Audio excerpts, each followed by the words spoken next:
উস্কানিমূলক মন্তব্যের মামলায় আজকে অভিষেক বন্দ্যোপাধ্যায়কে জিজ্ঞাসাবাদ করছে সিআইডি। বেলা 12টার কিছুক্ষণ আগে ঠিক 11:57 নাগাদ অভিষেক বন্দ্যোপাধ্যায় তিনি ভবানী ভবনে পৌঁছে যান। অর্থাৎ প্রায় 2.5 ঘন্টা হয়ে গিয়েছে অভিষেক বন্দ্যোপাধ্যায় ভবানী ভবনে রয়েছেন। অর্থাৎ 2 ঘন্টার বেশি সময় ধরে অভিষেক বন্দ্যোপাধ্যায়কে জিজ্ঞাসাবাদ করছে সিআইডি।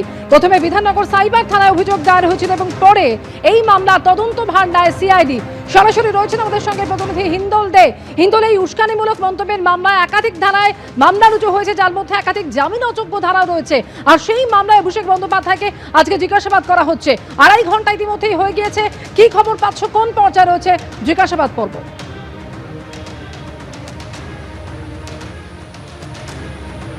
একেবারেই দেখো, অভিষেক বন্দ্যোপাধ্যায় যে উস্কানিমূলক মন্তব্য করেছেন বলে অভিযোগকারী অভিযোগ করেছেন, তিনি প্রথমে বিধাননগর সাইবার পিএসে অভিযোগ জানান এবং তার পরবর্তী ক্ষেত্রে যেই ঘটনার তদন্তভার যে অভিযোগ, সেই অভিযোগের তদন্তভার গ্রহণ করেছে সিআইডি। সেক্ষেত্রে কিন্তু অভিষেক বন্দ্যোপাধ্যায় বেলা 12টা বাজার ঠিক 3 মিনিট আগে এসে পৌঁছন ভবানী ভবনে এবং সেখানে এসে পৌঁছানোর পর তারপরে নির্দিষ্ট নিয়ম মেনে তার রেজিস্টারে তার নাম সই করার পর তার সমস্ত নথিপত্র দেখার পর তারপরেই কিন্তু ভবানী ভবনে ঢোকার অনুমতি দেওয়া হয় এবং তারপর থেকেই কিন্তু অভিষেক বন্দ্যোপাধ্যায় প্রায় 2 ঘন্টা 30 মিনিট পেরিয়ে গিয়েছে। অভিষেক বন্দ্যোপাধ্যায় কিন্তু জিজ্ঞাসাবাদের সেই প্রক্রিয়া কিন্তু এখনও পর্যন্ত চলছে। অভিযোগকারী যেটা স্পষ্টত অভিযোগ করেছেন যে ডিজে বাজানোর নাম করে যে উস্কানিমূলক বক্তব্য অভিষেক বন্দ্যোপাধ্যায় দিয়েছিলেন প্রচারে গিয়ে, যে 4 তারিখের পর ডিজে বাজানো হবে, যে ভাষায় বোঝে তাকে সেই ভাষাতে বোঝানো হবে, এইগুলো একেবারে উস্কানিমূলক মন্তব্য এবং এই উস্কানিমূলক মন্তব্যের পরিপ্রেক্ষিতে যে কোনো সময় অপ্রীতিকর ঘটনা ঘটতে পারে এবং এক্ষেত্রে কিন্তু রীতিমতো সংঘর্ষের পরিস্থিতি তৈরি হতে পারে এবং বিরোধীদের এক প্রকার ভয় দেখানো হচ্ছে তেমনটাই তিনি মনে করেন এবং সেই কারণেই তিনি অভিযোগ দায়ের করেছিলেন বিধাননগর সাইবার পিএস এবং পরবর্তী ক্ষেত্রে কিন্তু সিআইডি এর তদন্তভার গ্রহণ করে।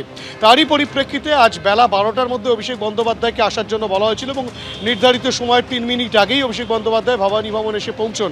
তাকে কিন্তু এখনও পর্যন্ত জিজ্ঞাসাবাদ চালাচ্ছেন সিআইডির আধিকারিকরা।